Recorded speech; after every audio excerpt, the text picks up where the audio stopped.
warahmatullahi wabarakatuh, sahabat petani urban dan sahabat petani upland.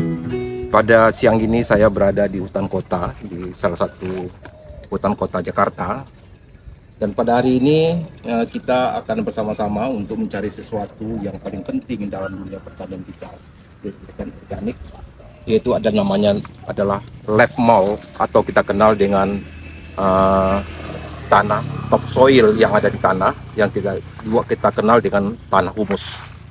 Nah, kenapa tanah humus itu akan jadi penting bagi kita dalam pertanian organik? Nah, sebenarnya kenapa? Karena ketika kita memilih pertanian organik, maka kita harus mengenal namanya bakteri. Kita harus bekerja sama dengan namanya mikroorganisme. Tanpa pemahaman kita tentang mikroorganisme, maka kita tidak akan mungkin bisa berhasil dalam pertanian organik. Nah, sebenarnya pemahaman tentang mikroorganisme dalam pertanian organik itu udah sangat lama sekali ya dikenal dan ditemukan dalam dunia pertanian organik ini. Setidaknya tahun 1980, yaitu seorang profesor Teo Higa yang dari Universitas Ryukyus Okinawa itu sudah mulai menemukan namanya mikroorganisme yang mereka sebut itu dengan nama EM4. Jadi EM4 yang kita kenal sekarang ini untuk bisa mengaktivator dari sampah-sampah organik kita sebenarnya ditemukan oleh Profesor Teo Higa, yaitu tahun 1980. Nah, dari pemahaman kita tentang bakteri itu, ternyata bakteri itu adalah sangat menjadi tumpuan utama kita agar sebuah model-model pertanian organik itu bisa kita laksanakan. Kenapa? Karena hanya dengan bantuan materi bakteri saja bahwa proses pelarutan dari unsur-unsur hara yang ada dalam tanah itu dapat kita lakukan. Nah, namun demikian apa yang ditemukan oleh Profesor Teo Higa itu sebenarnya baru hanya 4 bakteri. Jadi makanya disebutnya adalah EM4, efektivitas mikroorganisme 4. Jadi adapun bakteri yang ada dalam EM4 kita itu, yang pertama itu namanya lactobacillus, yang kedua itu adalah asam laktat, yang ketiga itu fotosintetik, dan kemudian yang keempat itu adalah streptomyces. Nah, kemudian dari tahun 1980 proses EM4 atau penggunaan mikroorganisme atau bakteri itu mulai masuk ke dalam pertanian organik itu dari dibalai oleh salah seorang murid beliau yang bernama adalah Bapak Gede Ngurah Bididada. Dia itu adalah orang Bali dan mulai memperkenalkan proses bakteri dalam pertanian organik itu tahun 1990. Nah, namun sahabat upland dan sahabat urban, bahwa proses pembuatan EM4 itu ada di Desa Bengkel, Kecamatan Busung, yaitu Kabupaten Buleleng, Bali. Jadi artinya bahwa mikroorganisme yang dikembangkan itu adalah hampir dapat dipastikan adalah berasal dari Bali, daerah Bali. Nah, namun dalam proses pengembangannya bahwa ternyata mikroorganisme yang ada dalam satu lingkungan itu sebenarnya bukan hanya cukup 4. Sebenarnya kita sampai sekarang ini hampir tidak tahu berapa jumlah mikroorganisme yang ada di alam kita ini, terutama di tanah ini. Nah, sampai akhirnya pada tahun 1910 itu seorang dosen yang bernama Dr. Elfawati mempertanyakan, yaitu berasal dari universitas, dosen dari Fakultas Sains dan Teknologi Universitas Islam Hidayatullah, yaitu UIN Jakarta, itu mulai mempertanyakan apakah kita bisa efektif menggunakan bakteri yang ada di tempat lain untuk kita bisa menggunakannya di tempat kita sendiri. Makanya akhirnya beliau menemukan sebuah konsep bahwa yang paling efektif untuk bisa mengembangkan mikroorganisme adalah di daerah kita sendiri. Akhirnya beliau menemukan namanya EM10. Nah, lalu pertanyaan kita adalah apakah mikroorganisme itu hanya 10? Ternyata dari hasil buku-buku literatur dari mikrobiologi yang kita kenal itu, ternyata mereka menyimpulkan bahwa selama ini mikroorganisme yang ada di alam ini yang baru kita ketahui itu kurang dari 1%. Nah, artinya kalau seandainya Dr. Elfawati itu menemukan 10, maka 10 itulah baru kita bisa mengenal namanya mikroorganisme atau bakteri.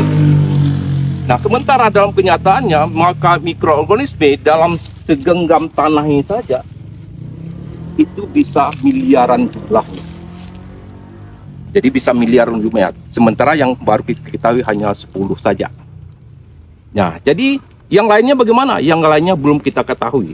Nah, kalau seandainya kita menggunakan mikroorganisme dari tempat lain, tanpa kita menggunakan mikroorganisme yang ada di lokal kita, maka kita pasti akan banyak kekurangan mikroorganisme untuk bisa membenah tanah kita yang ada di lahan kita sendiri. Nah, salah satu jawaban yang terbaik bagi kita itu adalah kita beralih menggunakan mikroorganisme yang ada di daerah atau di lingkungan kita sendiri. Nah, pada hari ini saya kemari adalah dalam rangka untuk mengambil mikroorganisme itu melalui yang namanya leaf mold atau humus tanah. Jadi sebenarnya konsep humus tanah ini pun juga sudah lama ya dikembangkan oleh seorang profesor dari Korea Selatan bernama Yong Sang Cho tahun 1991. Dia mengatakan bahwa mikroorganisme yang paling baik kita gunakan adalah mikroorganisme yang berada di daerah atau di lingkungan kita sendiri. Maka konsep yang dikembangkan oleh Profesor Yong Sang Cho itu, jadi Korea Selatan itu bernama adalah Jadam. Itu dalam bahasa Koreanya adalah Jayanu Damun Sasambul, atau belakangan dikenal dengan JMS, yaitu Jadam Microorganism Solution. Nah, menurut Profesor Yong Sang, dia mengatakan bahwa apa yang terbaik di lokasi kita itulah mikroorganisme yang terbaik untuk kita kembangkan. Nah, salah satu konsep yang dikembangkannya adalah menggunakan leaf mold atau menggunakan bahan dari daerah atau tempat kita sendiri. Jadi ini adalah contohnya leaf mold itu. Jadi leaf mold ini nanti akan bisa menjadi aktivator yang terbaik dibanding dengan aktivator yang kita kenal sebelumnya. Nah, untuk itu, untuk mengembangkan pertanian organik kita menggunakan leaf mold ini yang kita cari di sekitar lingkungan kita, terutama adalah kita dapatkannya adalah di lingkungan hutan yang ada di daerah kita sendiri. Nah, leaf mold ini akan kita dapatkan gratis. Nah, jadi nanti dalam setiap proses pengomposan, proses fermentasi, kita cukup menggunakan leaf mold ini saja yang kita dapatkan secara gratis di hutan atau di daerah-daerah hutan di sekitar kita. Karena leaf mold ini akan gampang kita dapatkan, terutama biasanya di pohon-pohon kayu yang seperti ini. Itu pohon kayu ini akan menjatuhkan yang namanya daun. Daun itulah yang menjadi serasah nanti sebelum dia kering. Dia itu akan menjadi pupuk bagi tanaman itu sendiri. Nah, dalam pupuk-pupuk, dalam daun yang akan menjadi proses pupuk inilah yang akan ada miliaran bakteri yang nantinya akan kita bisa manfaatkan untuk pertanian organik kita. Nah, sekarang kita lihat bagaimana proses kita mengambil leaf mold ini. Jadi leaf mold ini akan menjadi aktivator. Dengan leaf mold ini, maka sahabat tani urban tidak harus membeli lagi yang namanya efektivitas atau bioaktivator dari luar. Cukup kita hanya menggunakan leaf mold ini saja. Nah, nanti kita akan buat kontennya bagaimana kita mengaplikasikan leaf mold ini dan di mana kehebatan leaf mold ini sebagai bioaktivator jauh melebihi dari aktivator-aktivator yang dibuat oleh pabrikan selama ini. Nah, baiklah, sahabat, kita akan lihat bagaimana kita nanti akan mengumpulkan dari leaf mold ini.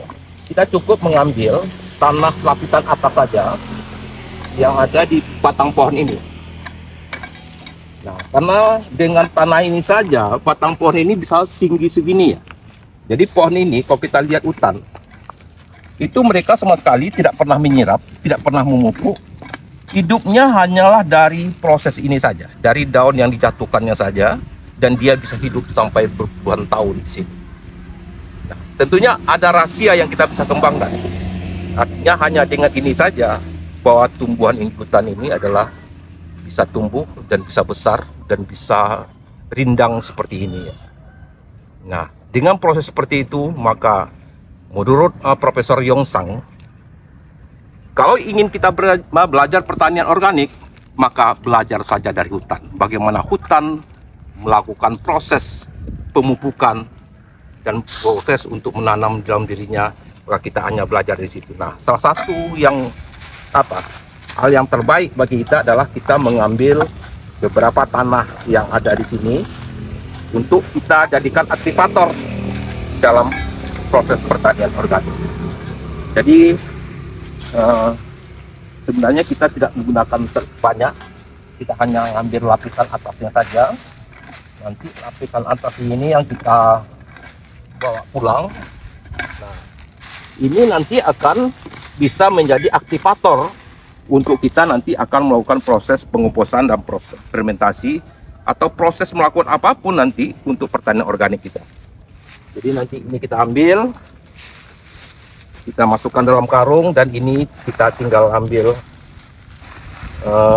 dan kita bawa pulang, dan ini dapat kita dapatkan secara gratis dari alam ini sendiri. Jadi sebenarnya bahwa melakukan proses pertanian organik ini adalah pertanian yang sangat murah dan tidak membutuhkan banyak biaya. Dengan model pertanian seperti ini kita bisa dapatkan hal-hal yang sangat menguntungkan, terutama dari segi kesehatan, bahwa hasil produk yang kita hasilkan dari proses seperti ini jauh lebih baik daripada kita menggunakan produk-produk atau pupuk-pupuk kimia yang selama ini kita gunakan. Jadi kita cukup seperti ini saja. Nah, nanti bagaimana kita mengaplikasikan Flappol ini ke dalam proses pemupukan organik kita, tunggu konten berikutnya. Belajarlah dari alam, kembali kepada alam, dan dengan belajar kepada alam lah kita nanti akan memudahkan kehidupan kita dalam melakukan pertanian. Oke, salam organik bagi teman-teman Apen dan teman-teman. Assalamualaikum warahmatullahi wabarakatuh.